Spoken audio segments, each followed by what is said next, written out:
Who all's working on the Rust? Everybody here.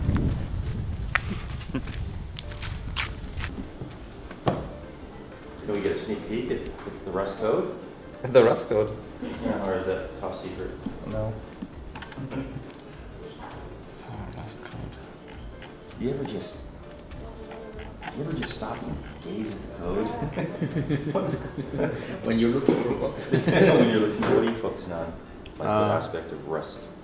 Basically, it's the lower layer of the networking stack. It's the WebSocket connector is the name we have for this specific object. Mm-hmm. So it's in charge of receiving incoming connections from other nodes and creating new connections to other nodes.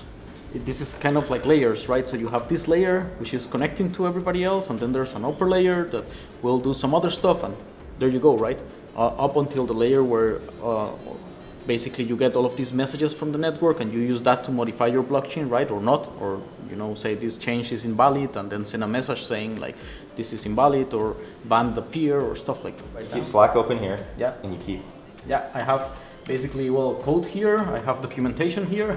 So you got the code, documentation, Slack. Exactly. But I also have some more code here because we're porting stuff, right? So it makes sense for us to have like this is the old, well, not the old, the JavaScript code, and then this is the JavaScript code for the thing I'm working on. And of course, it makes sense for me to remember like, oh, what this specific method does. So I will go and look it up here, and try to have the same behavior but in Rust here.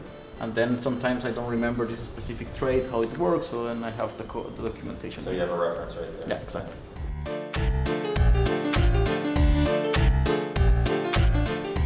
So I've been basically building the core data structures and core consensus logic, the blockchain, everything related to the blockchain and blocks and the mempool and the accounts.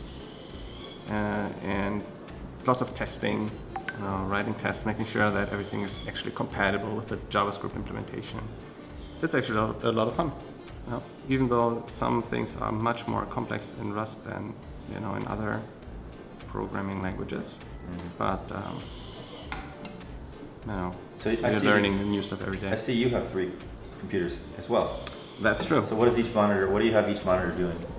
Well, so I'm basically coding on this one, and typically I have when I'm porting stuff, then I have the JavaScript implementation here and the Rust stuff and the Rust implementation here, so I can basically compare things and stuff. And Slack over there. And well, this is sort of more the music and entertainment sort of screen.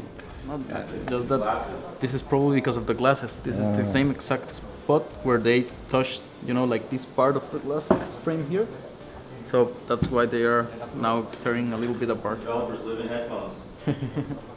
So right now I'm looking into porting all the account things. So that's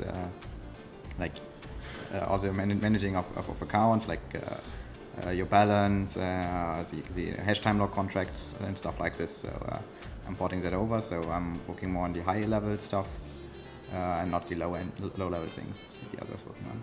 Basically, everybody picks a task, and then that's how we sort of organize. And then we talk to each other what we basically work on next. Like everybody picks what they're best at and just goes Exactly. for it. I mean, that's also most efficient, right? In general, I think it helps a lot if you do something that excites you.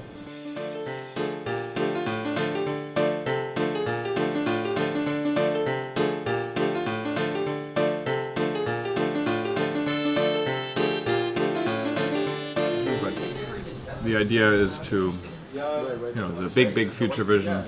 Actually, we were joking. I said, my idea was that we should copy Apple. We should make a round, small UFO-like building at the top of the property, if it ever came to that. But again, the idea is to do it step by step and organically, and only do what you really need. And so right now it's these decks, these plantels to have tents on them, and a simple bathroom, so that we can just at peak times, people had been sleeping on couches here, like up here. or on the couch out there, and so that these people actually have a place to stay, kind of for overflow.